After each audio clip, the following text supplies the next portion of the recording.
You might think that an interview with a Hollywood actor, one who's been in the business for more than 40 years, play acting in movies like Transformers and Moneyball, and TV shows like The West Wing, 24, and his recurring role today in Fox's The Resident, you might assume our conversation for this week's episode of Game Face Execs would be, well, as authentic as the tinsel lining the department stores during the holidays. After all, Tinseltown is where Glenn Morshower works. So if that's what you're expecting, spoiler alert, you're going to be disappointed and surprised and very inspired. Hey, Glenn Morshower, thanks for joining us on Game Face Execs podcast. My pleasure, Rob. I'm glad to be here. My goodness. You're at home you're in the Dallas community. You live in Dallas area. You were raised in Texas. So those of us watching on YouTube, we get to see a little bit into the Morshower home. What do you got behind you there? What's your favorite? This whole area here, as is the rest of our house, is a tribute to the 70s. So if you're missing anything in your life from the 70s and you've not seen it since, it's probably here. So my Planet of the Apes lunchbox, right? We have it. All right. Ken Walls busted me on this the other day. He said, dude, do you have an 8-track tape player? I said, no. And then I went, wait a minute, we do. Of course you do. We do. For me, I've still got Paul McCartney and Wings. How's that? Oh, nice. Yeah.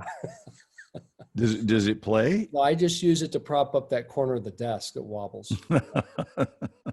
Hey, Glenn, it's great to see you. This is an unusual guest that we get to have someone from show business with your stature joining us, but it's a real treat.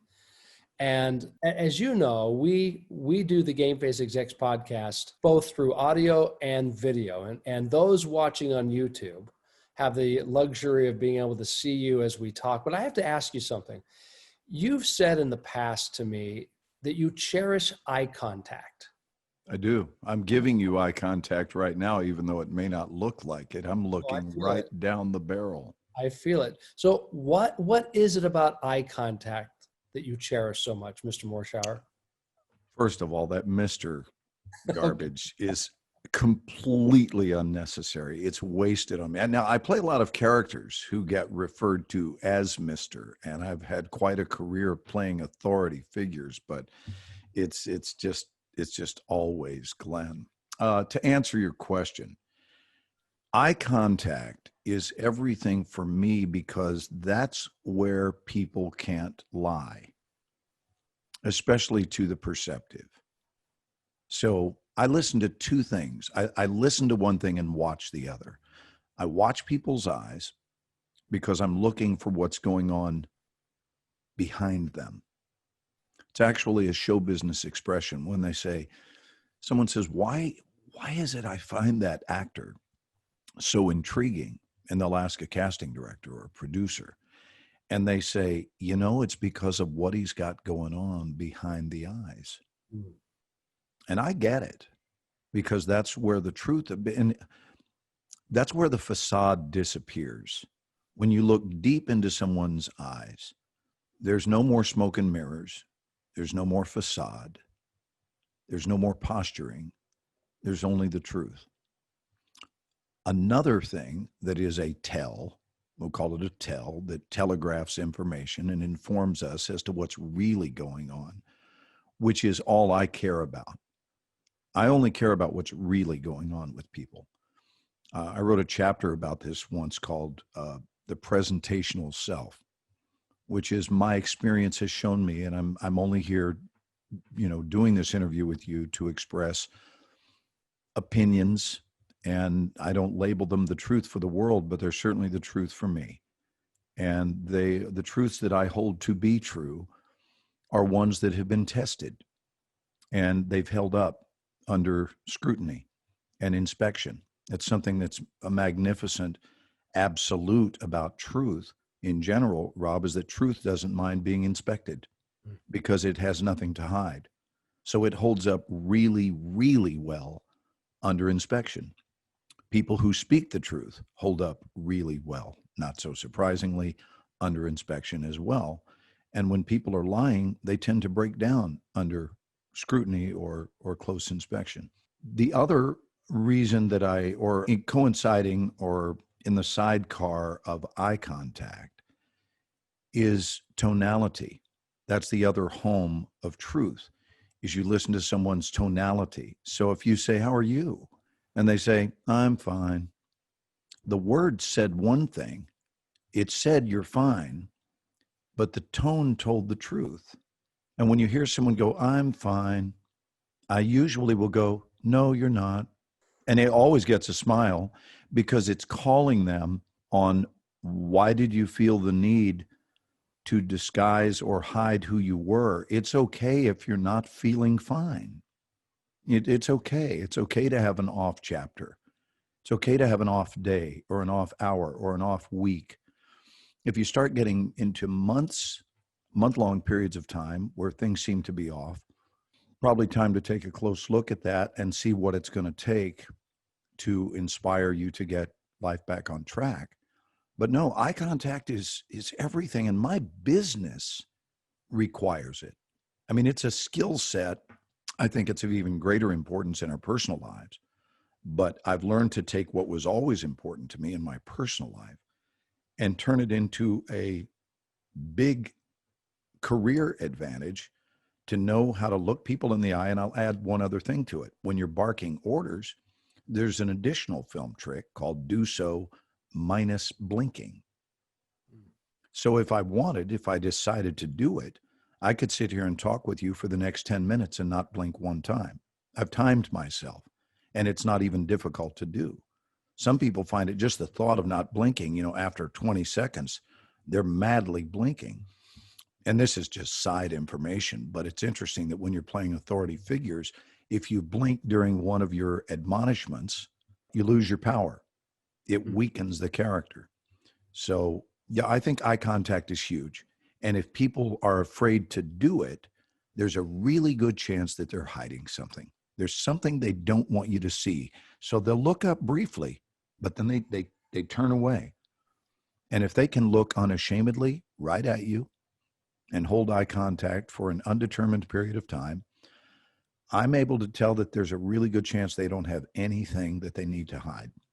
So it's interesting then when you're creating a character, it's not just, and please forgive the simplicity of this statement. No, it's okay.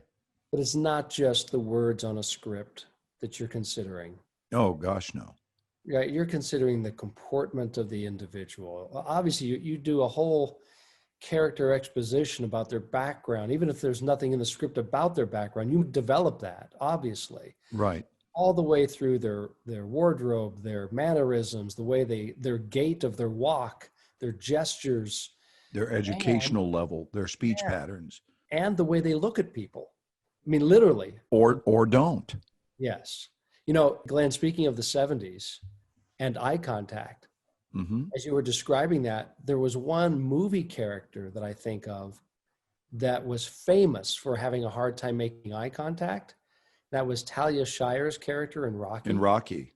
Right? Well, what a beautiful scene that was when he finally got her to look him in the eye.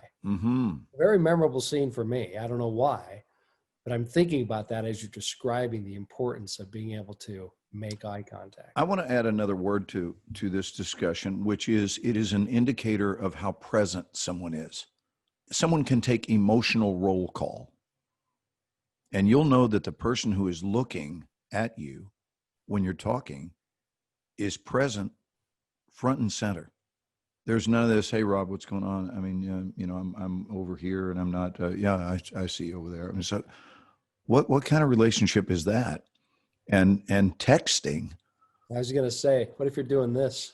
Texting in the middle of lunch, my thought is, why don't you go be with whoever it is you're texting that you're finding so important?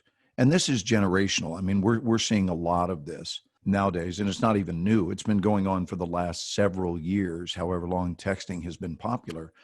And while there are advantages to it, you need to get a quick word to someone and not open up a big conversation. "Hey, Rob, catch you at 3 p.m. Great. That's beautiful. But I'm talking about sitting there having a conversation with the person you're not with.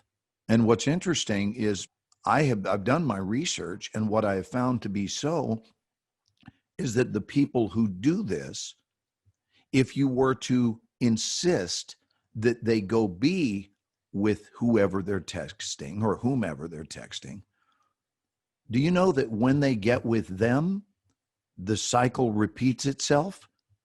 And they're doing it all over again with someone else, which simply means this: they don't know how to be where they are. They haven't learned how to be where they are. They're always being where they're not.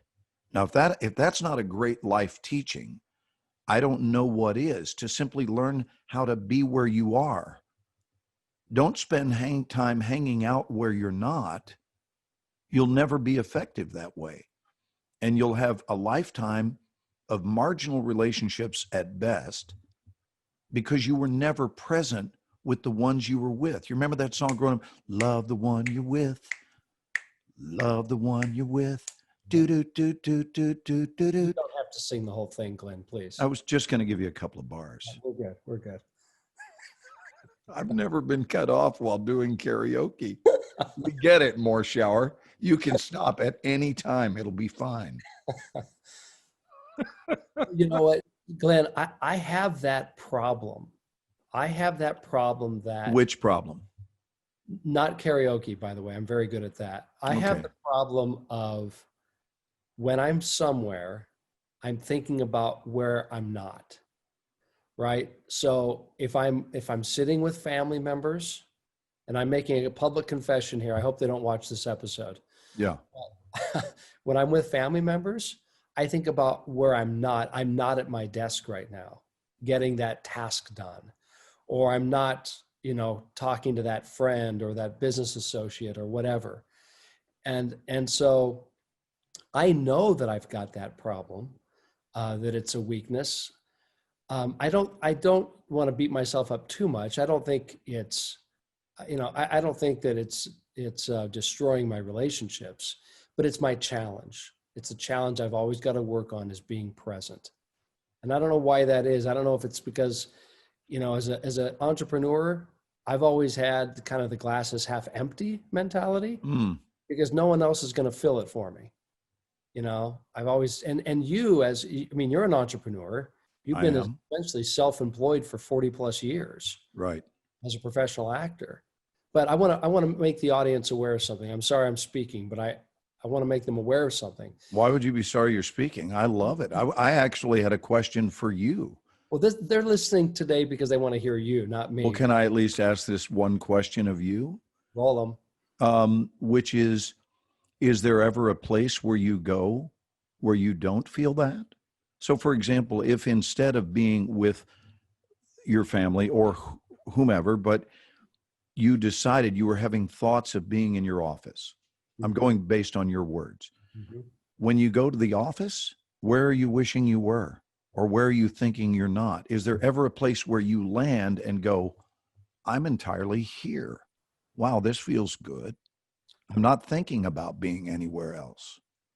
Yes. And I think that's called spiritual meditation. Okay. And I have those moments, and I've had to consciously, intentionally create those moments within my life. In fact, within my days. So when I set aside that time, in fact, that time is pretty sacrosanct for me. It's in those moments, I don't feel like I need to be anywhere else. I don't feel guilty that I'm not anywhere else. Beautiful. But I need to expand that, right, in my life. So now it would bring increased peace, I'll promise you, because right now, and I'm not saying this for viewership, popularity, I mean this. Right now, this is what's going on for me. Well, that's what I wanted to say to our listeners. I wanted to point out that before this interview began, you and I kind of checked our watches to make sure that I wasn't overtaking your time. And you said to me, Rob, I am totally here for you. And you put no time limit on this interview. Correct. I know there's going to be a time limit on it, but I just want to attest to the audience that you practice what you preach. I do. And you made me feel like there's nothing else that is more important for the next hour or so except talking with me in this interview. So thank you. It's more than just a feeling, though, Rob. It's the truth. So it's one thing if I'm trying to engender a feeling, but it's the truth. It's how I really feel. So much so that if I were in some circumstance where, for example, it was like, I got 15 or 20 minutes, Rob, let's go. I'm of the ilk that I wouldn't even do it. I wouldn't do it at all. And the reason is, if I'm that rushed, there's no way I'm going to be present for you. I'm not going to be present for an audience. I'm too rushed to paint with the brush that I want to paint with, which is the gentle brush of life that discovers itself. It's not in a hurry, and it wants to explore a moment. It wants to, when we happen upon a tributary, take that tributary. That's one of the reasons I don't prep my answers. It's one of the reasons that in my speeches, when I speak to big companies, I don't do a PowerPoint presentation. There's nothing wrong with them. I think they're great. I think there are many speakers that are better with them, but they're not for me.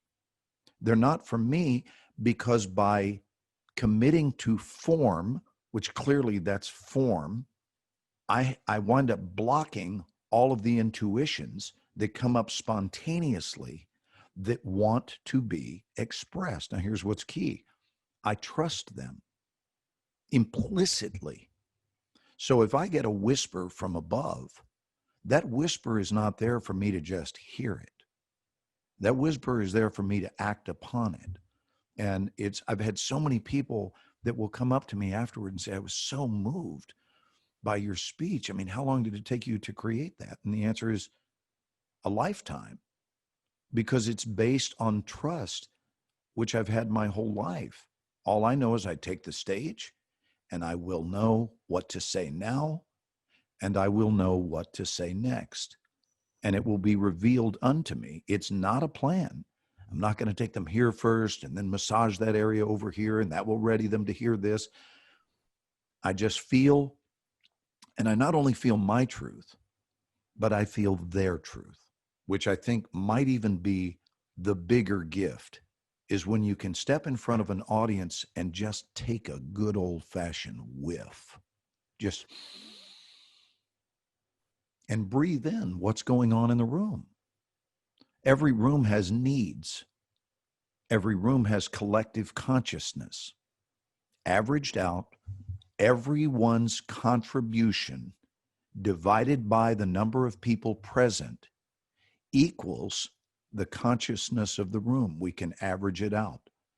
So you've got a large number of overachievers, and then you've got a lot of people that are new, that are trying to discover who it is they are and learn about their own abilities to generate results in life and so forth.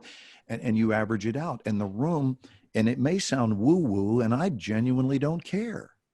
I don't care if it sounds woo-woo. It's the truth. The room itself, if you trust, will speak to you. And I find that moments speak to us. It's the reason I became an actor, is to allow a moment to speak to us and then be filmed while allowing that to happen and then get a paycheck for it. And applause. Those meant more to me years ago. It doesn't mean they don't mean something now, but there is a time when I think I was really fueled by it. And now I work from a sense of personal fulfillment that is not generated from the outside in, but truly from the inside out. That's been a real blessing and a real healing in my life. And why are you doing what you're doing? I know you've got questions you want to get onto, but while this is on my mind, I want to mention an epiphany that came to me in the last 2 weeks. It's not a cutting edge concept, and it's something I've thought of before many times, but I've never had it show up quite the way it showed up and in this specific wording. And here was the wording that was, I call it a God download. And I'm open to talking about religion. I know it's one of the topics a lot of people don't talk about. I'm fine with it. But in my God download that day, and I even have an associated chill that it is accompanied by. Anytime I'm feeling what I call heavenly truth, the gift that I've been given to verify it. So it's a self-verifying download that within me there will be a corresponding sensation that is akin to an entire body rush, a chill that actually gives me goosebumps and the hairs on my arm will stand up. It's sort of like, yeah, this is worth hanging on to. And that's my message from above, is this is no ordinary information. This is huge. Pay attention, Glenn. And because you're being utilized on a large scale, you're a valuable vessel in terms of numbers. Your intrinsic value is of no greater worth than any of my children, this being the voice of God, meaning that you are an equal child. However, the way we've got you positioned in life is that when your show airs, for example, you are seen by 5 million people live a week and many more millions in subsequent airings, obviously. That's someone who's able to reach a lot of people. Now, you can either sit around getting off to yourself and throwing a big party about, as to how wonderful you are, which is really lame, or you can realize that that is quite an honor and a huge responsibility, and one for which I'm immeasurably grateful. So I have been selected for a really large assignment. I don't know what else to say other than thank you. Thank you, thank you, thank you, thank you, and thank you. And I will show up fully for that task. Here was the download. What are you doing? It's 2 questions. First question, what are you doing? The second question is, what is what you're doing? So having answered the first question, you got to answer the first question first.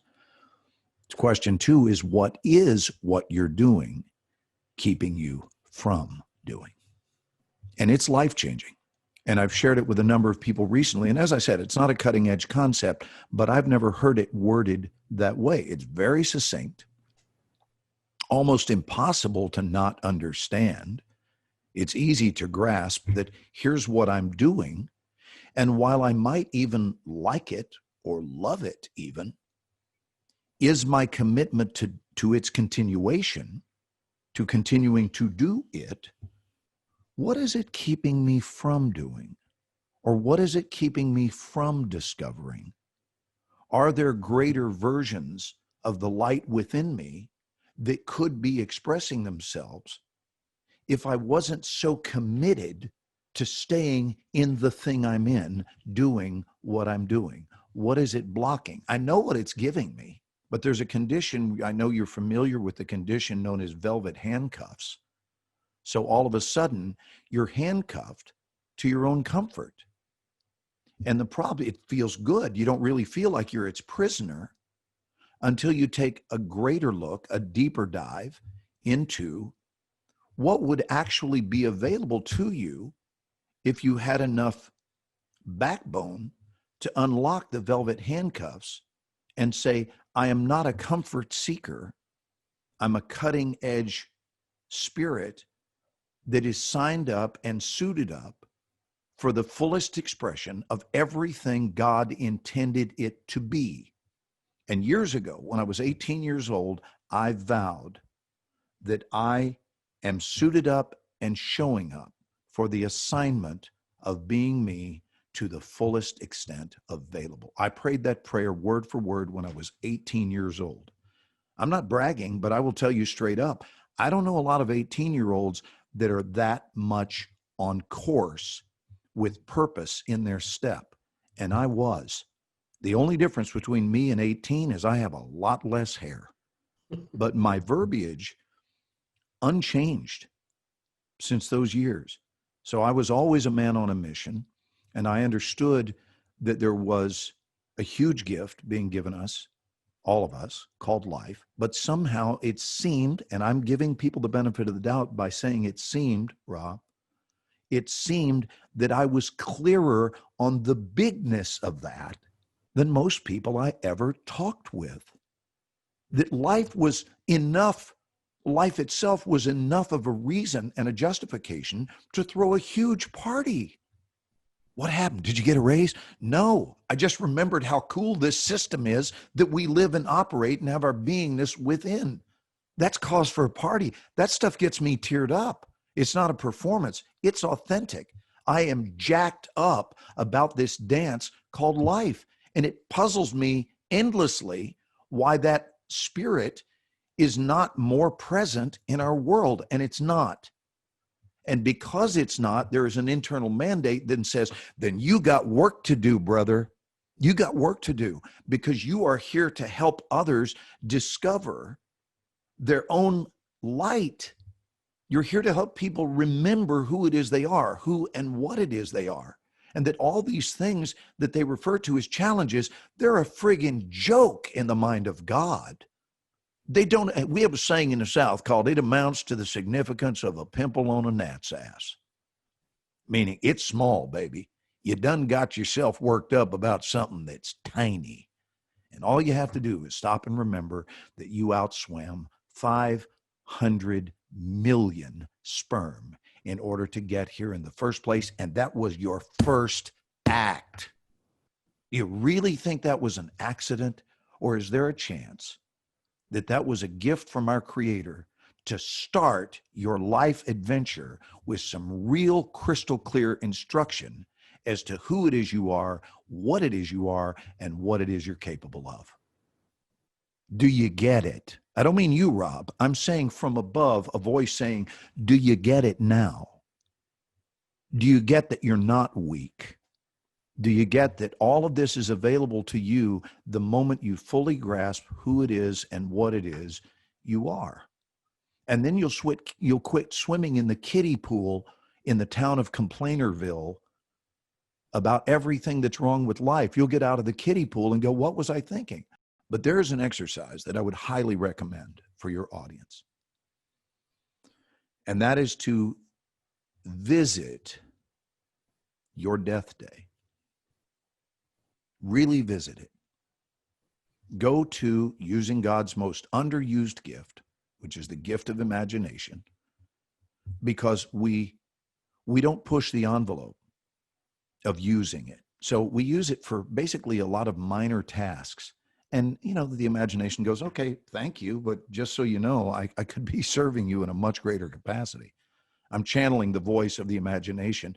That's what I feel it says to us all the time is, listen, if you just want me to come off the bench and score 3 or 4 points, great. But just so you know, I could give you a 55-point game in your life, but you don't seem to trust me to do that. So if you want to underutilize me, be my guest. Here is what I think the healthiest use of your imagination is, which is to pay a visit to the day of your death, no matter what the age, whether it's a week from now, a month from now, 50 years from now, whatever it is. But teleport forward to that time. Take a look back at how you showed up in your life. Do a full life review.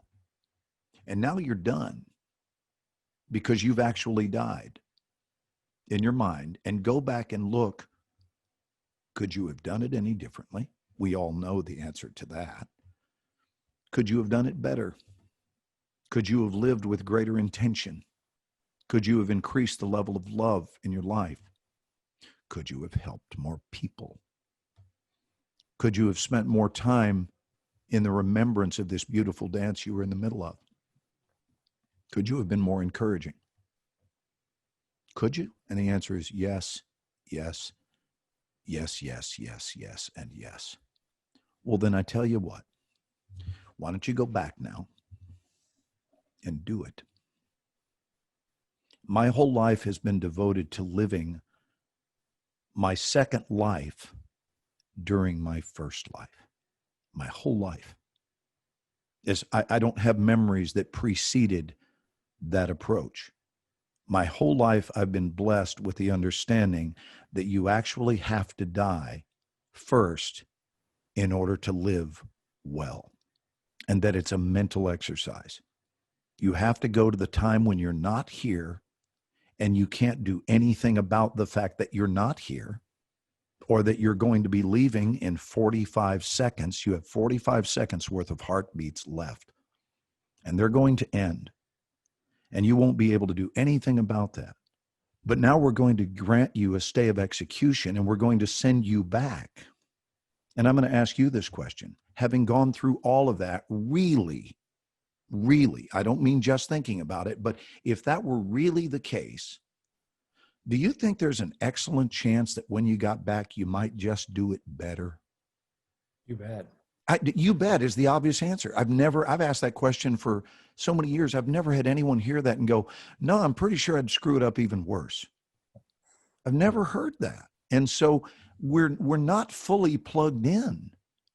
If life were a 10-pronged device, we're using about 2 of them. And so we're missing out on all of this other available guidance and information and power and understanding. And please ask questions. That's called what happens when I'm on a roll, and none of that was planned. None of that was rehearsed. That's just what's brewing inside of me. Okay, let's talk about some football now. Yeah. How about them Cowboys, Glenn? Yeah, well, we're 1-2. No, I want to go back to when you said I had questions I wanted to ask. I have questions certainly that I have jotted down, but I like these conversations to be free flowing. And I would like to suggest that my next question comes from a whisper. Cool. So I want to talk about the whisper. There's so much that you just said that I wish we could dive further into. Sure. Start with the whisper. I've heard you, and we've had conversations before about this. You've described it as the whisper. I like that word. I've often referred to it and have heard it referred to as an impression. Okay. Whatever you might call it, I think we're on the same page. How does Glenn Morshower receive whispers? What are you doing at the time? How are you living at that moment? Are you engaged in a certain activity? Or does it come to you unexpectedly? Or do you have to prepare for it and then it arrives? Could you just tell us how that works in your life? How many questions do I have on the runway here? That was a lot of them. Yeah. I'm going to start with the one, Rob, of are you doing anything to prepare for it? Or are you doing anything at the time? The answer is yes and no.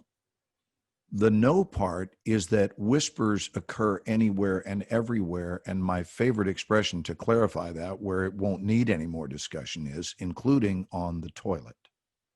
Some of my greatest epiphanies have occurred while seated on the throne. That's fact. I've written chapters from the throne because I ran them in my mind, and then I went and sat down at my desk and wrote them, but they were all formulated while sitting on the toilet. Would this observation be accurate? It's there, and only there are we almost all assured of privacy and aloneness. That's certainly fair enough. And so maybe there's something to that. That's a deeper dive on the subject of being on the toilet when epiphanies show up than anyone has ever offered, Rob. So congratulations on your insightfulness. Well, there's a solitude there, which might be, in your case, I don't know if it is for others, but in your case, that sends a message to you that solitude is fruitful for Glenn Morshower. Well, and thank you for not being so quick to react to say, well, that's just silly. Now he wants to talk about epiphanies he got on the toilet. And instead you took it at face value and said, well, maybe there's something there worth exploring. And maybe it's in connection with solitude. I couldn't agree with you more. I think solitude is one of the greatest facilitators we have. Showers are another place. I mean, with a name like Morshower, come on. But when you're showering, I think there's something about the act of cleaning, right? Purifying. As you're cleaning yourself, your receptors are being opened up to receive new. We get the film of the world off of us, right? The film, the energy. I just call it film. You think of film that is blocking a lens. I think we clean our lens when we shower. We certainly clean our lens when we pray. That's a lens cleaning exercise for sure. I do believe that there is a universality to the whisper. I believe it is ever present in all people. I do not hold the belief that there is an elitist group that receives whispers and it is unique unto them.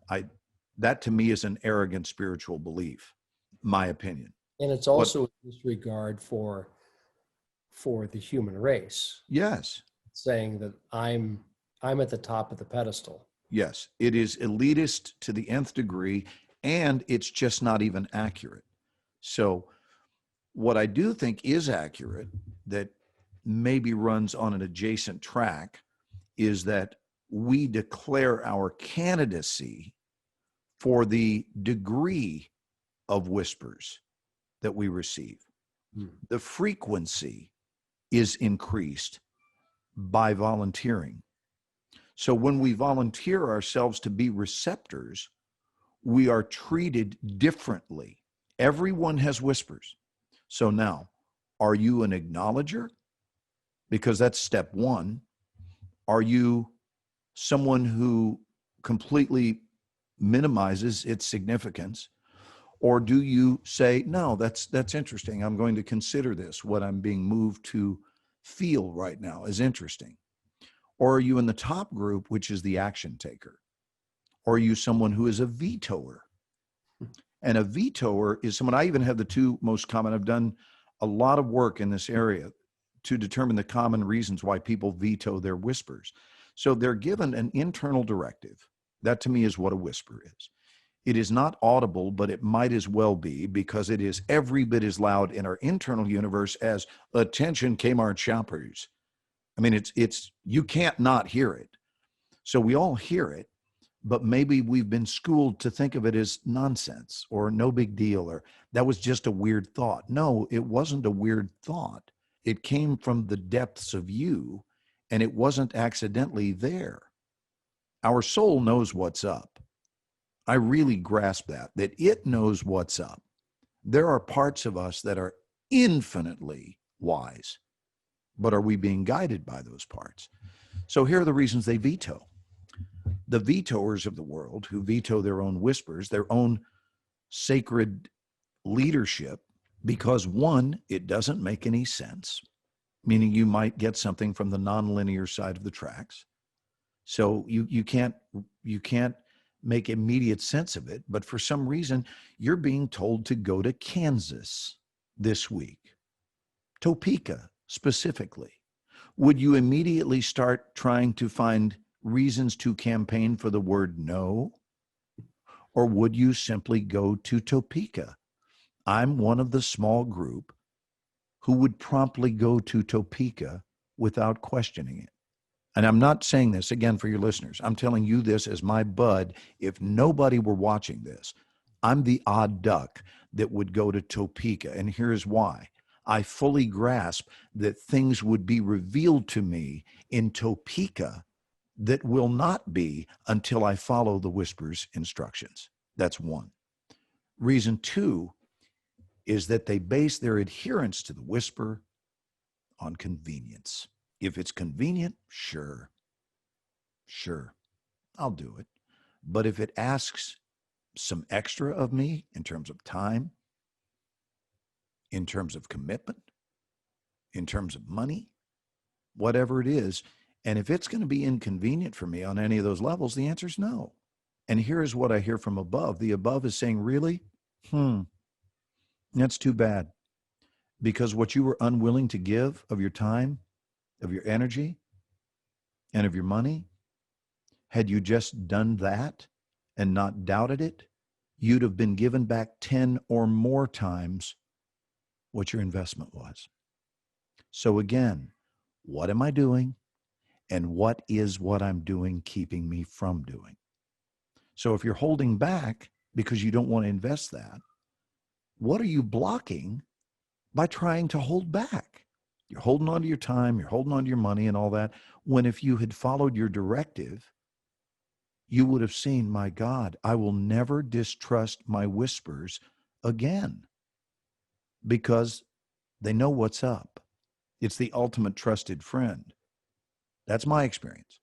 My whisper has never misled me. You said trusted friend. I think also of the term reliable partner. Great. right? I mean, don't we all want to have a partner, a friend who we can always rely on? Don't you know it? I had this conversation this week, not even 2 days ago. I was saying that one of the things I would love put on my headstone is he was reliable. Hmm. That's a huge word in my vocabulary, Yeah. because the minute someone is unreliable, I don't know why you'd want to spend a lot of time with someone that you knew was unreliable. You wouldn't be able to count on anything. Yeah. You're probably not going to do what they said they would do. And they're probably loaded with things that are not true at all. So why would you waste time hanging out with someone that was unreliable? And they tell you, we'll grab dinner at 6, and at 5 comes the predictable phone call that says, yeah, I'm not going to be up for that. Yeah, it's interesting to me in my life, Glenn. I want that heavenly person, persona, spirit, and people may refer to it in different ways. I want my God to be reliable to me. Mm-hmm. I expect it. It's like, I prayed for it. Why can't I have it? You told me if I did this, that I would get that. Mm-hmm. So we really expect that. But when Mm-hmm. it comes to reciprocating the reliability, that's probably where I fall short. That's probably where I'm not a very good partner. Reciprocating in the reliability in that specific relationship or in general? In that specific relationship. In other Okay. words, if I hear a whisper, if I get an impression, and if I can't be relied on to go to Topeka, then it's kind of it's perhaps hypocritical of me to then complain when I don't feel that my God is reliable to me. So let me ask you a question now. What if you had a long-standing history, and perhaps you do? There's a part of me that's kind of assuming that you do. And the only reason I'm jumping to that conclusion is because you have a perceptible peace about you. This is not some crazy, smooth, complimentary line that I'm sharing with you. I mean it. And I said this to you shortly after I met you. You have a perceptible peace and calm about you that seems connected to something that's very powerful, that keeps you stable, and that keeps you loving, and keeps you kind, and keeps you warm, because that's what you exude. I've been interviewed so many times, and I don't think I've ever had 2 interviews that were the same, because they're always going to be the merging of the 2 members and the colors of those. I wrote a chapter called People as Colors. And so with me being a redhead, and I mean, most of it's gone now, but once upon a time, a bright redhead. So we'll just make that my color is red. And if your color is blue, and that's not connected to anything for any reason, I'm just trying to offer teaching with an analogy. I give this one to my students all the time, and I'll say to one actor, so I won't even make it about you and me, Rob. I'll just say 2 actors. One is responsible for bringing their redness to the scene. The other is responsible for bringing their blueness to the scene. The goal is neither red nor blue. The goal is purple. I wish more people understood that. I wish more people understood that you can't review a person and expect the person who's listening to your review of the third party to necessarily buy into your review, because your review will be based on the color that you experienced when you were in their midst. So, for example, if you are orange and I am red, excuse me, I'm going to go back. You are yellow and I am red, and someone says, "What's it like to spend time with Rob?" You've hung out with him. You've been interviewed by him. You've kind of gotten to know him. You have a sense of who he is. What's it like? And I'd say, man, it's the most beautiful orange I've ever experienced. And that would be an accurate statement, because that's Rob's yellow plus Glenn's red. And they want me to talk about Rob and who Rob is. What they haven't factored into consideration is that they are not Glenn's red. They are Bobby's blue. And Bobby's blue merges with Rob's yellow, and they experience green when they're with you. They don't experience orange. That's such an important thing to understand about human dynamics, and it keeps it real simple, man. That is so easy to understand that. Someone says, what's your agent like? Are they really good? Are they strong? Are they kind? Are they whatever? It's like, all I can tell you is that they're orange, and orange really is working here. But they're not going to bring red to the agency that I'm signed with. They go in and sit down, and it turns out that their color merging, whatever their color is, when it merges with my agent's yellow or Rob's yellow, it produces a very different color. And if that color doesn't work, that's not going to be a good match. And so they said, well, I met him and I think the guy's a jerk. No, what you don't know is you're not reacting to the guy. You're reacting to the color that arose when the two of you gathered. That's human energy. It's the way energy works. So I always think of, what is the merging energy here? What color are we shooting for, Rob, in our exchanges with one another? And when both people, if the color they're after is love, and it's not about who's more right, who's more powerful, who owns more, who has their own airplane, who has a 9-bedroom house. I mean, really? Is that what we define ourselves by? Who has the fancy spancy car? I don't care. I somehow managed to dodge the preoccupation with things that typically hold meaning in our lives. I don't care. Most of the things people are real caught up in caring about, I don't care about any of it. Well, that's why you're hanging out with me, obviously. Most people wouldn't. So I thank you for that. I think you're pretty cool, man. To be honest with you, I think you're a cool cat. Glenn, one of the things that you kind of alluded to this earlier, you talked about your role or your purpose and this life. You've been given an opportunity to use your, I'll use my own words here, your prominence, your position, your profession to do good.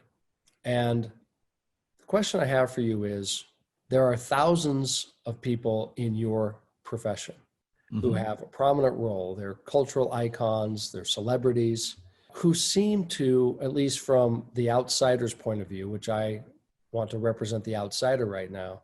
Sure. They seem to squander that, and I'm going to call it a stewardship. The influence that they could have. And as you know, in our podcast, we like to talk about influence.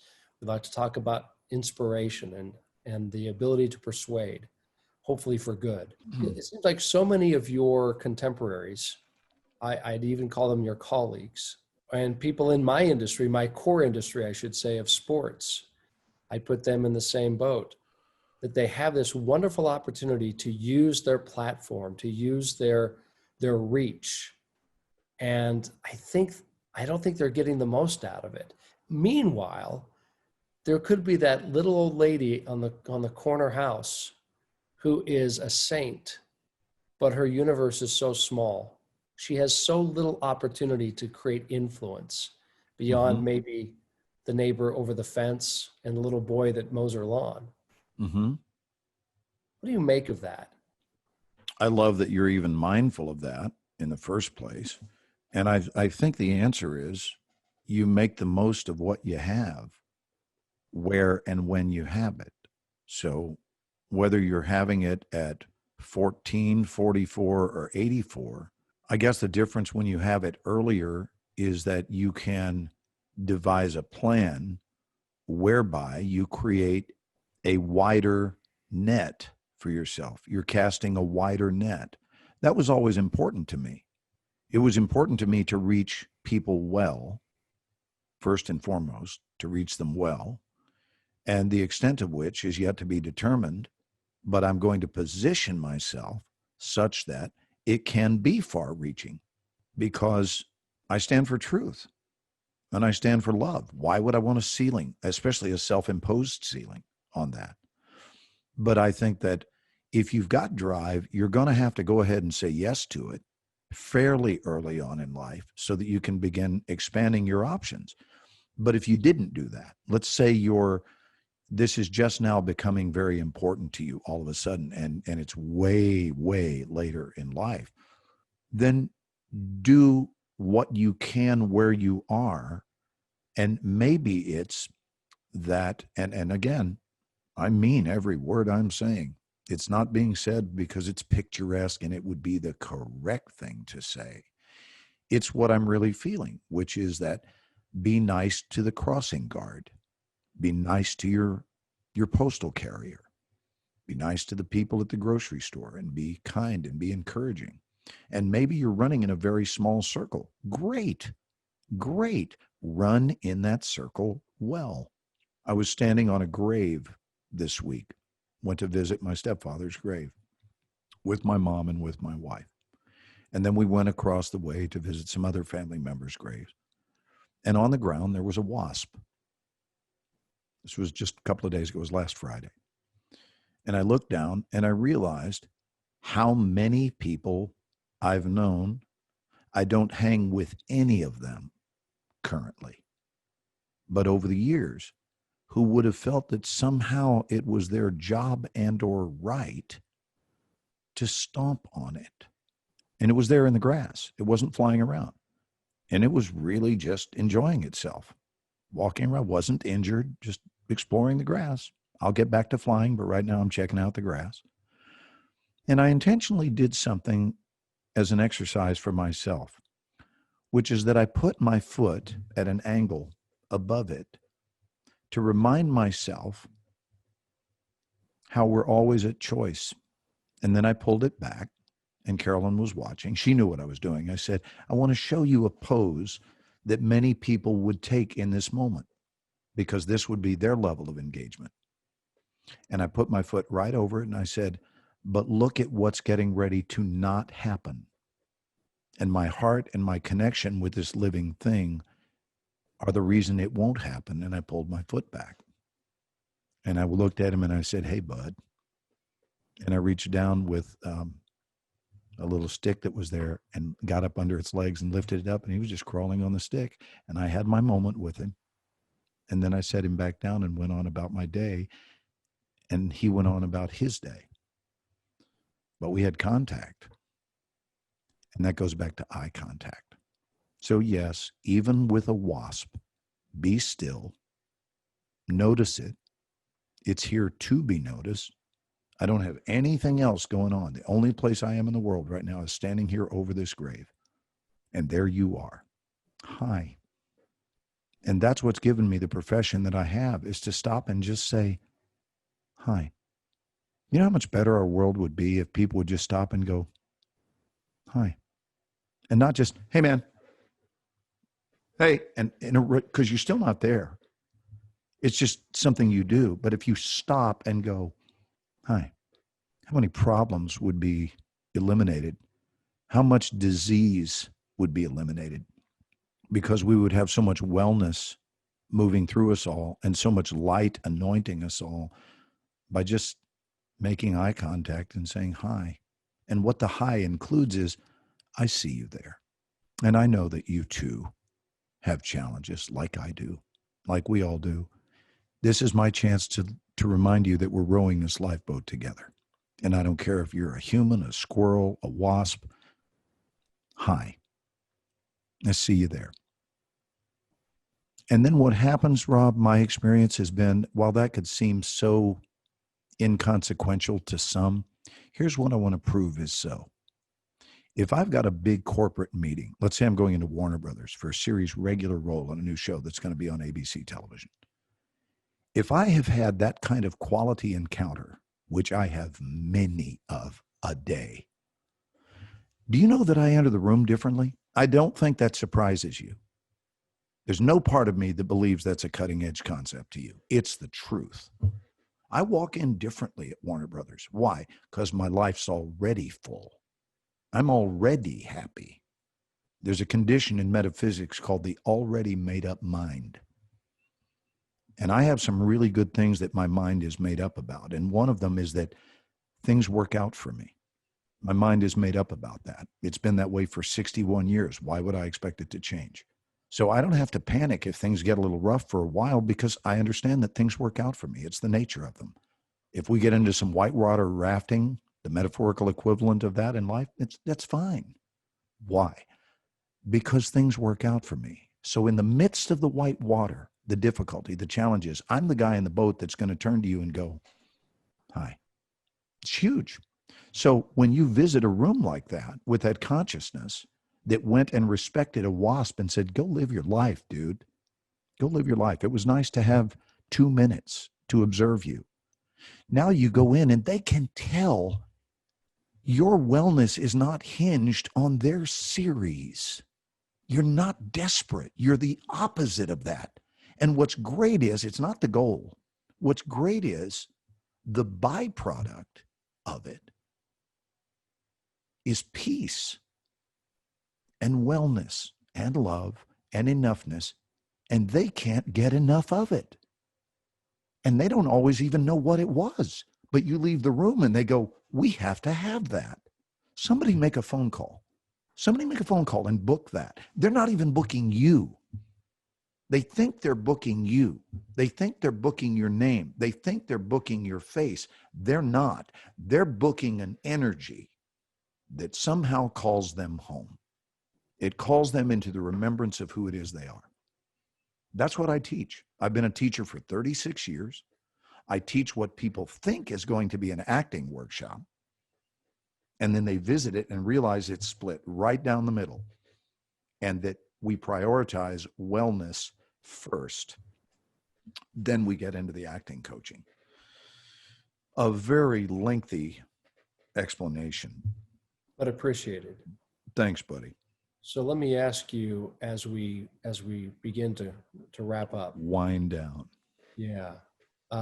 You just described the presence that you could have when you bring this outlook, this mindset into your job, into your life, into your everywhere. Yeah, into your everywhere. So, as a professional actor who's very prolific, who never seems to be without work, I hear you and I think, wow, I'm encouraged about the entertainment business. Because there's Glenn Morshower in the middle of it. And I'm sure there are others who share your values and your outlook. I would hope so. But I also fear that there are many who don't. And so can you, for me and for my audience, can you give us any encouragement about the future of those who create our pop culture, our movies, our television, our music? Because I don't think very many of them would be able to produce this type of articulated outlook of life like you have done. So, which would be disappointing, but probably factual. What hope can you give us, Glenn, for what's coming down the pike in the entertainment industry? As much as I would like to offer a beautiful rainbow-filled sky in response to that, I don't know that I hold that, because I think we're responsible for our own contributions, and that's it. And to be encouraging of others to make their contributions, but we don't control their contributions. I'm talking about contributions of energy. The primary one being the energy of love, none higher than that. And the goal, it's not even a word I like. I replaced the word goal. I'm speaking it because we hear this word used a lot, but I would love to clarify. I replaced the word goal with nature many, many years ago, because it occurred to me that a goal is something you reach, meaning it's outside of yourself. We always hear the expression, he reached his goal, she reached her goal. So is it my goal, for example, Rob, is it my goal to be more loving? No, it's not. It's my nature. Is it my goal to be prosperous? No, it's my nature. So every time I would have used the word goal, I've replaced it with nature. The beauty of that is, one, it's the truth. And two, your nature is right here, right now, already exists. Whereas a goal, again, you're going to have to go fetch it. Your nature is what you already are. I believe that if you're not experiencing kindness, it's not because you're not kind. It's because you haven't dug deep enough into that which you already are. And if you drill deeper, where you'll hit is the oil of kindness. You got to drill deeper, because it is your nature. Nobody has to go fetch love. Nobody has to go fetch prosperity. You don't have to fetch kindness. I believe with every fiber of my being, we don't have to fetch anything. We've got to be still and know that it's already so, and that it is our divine right and the willingness to drill to where it is, which is more really about uncovering it. And no one taught us better than Michelangelo about that when he was asked, how did you carve David? And he said, I didn't carve David. I simply carved away everything that was not David. That's what he said. Friggin' genius.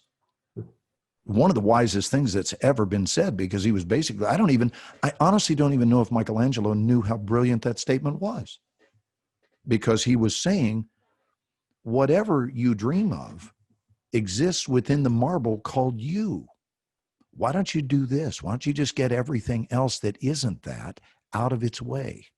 Carve it away. Everything that isn't love, carve that away, and what will be left is love. Everything that isn't health, carve that away, and what will be left is health. Everything that isn't peace, everything that isn't prosperity, everything that isn't that. But you have to be committed. You've got to be devoted at the highest level.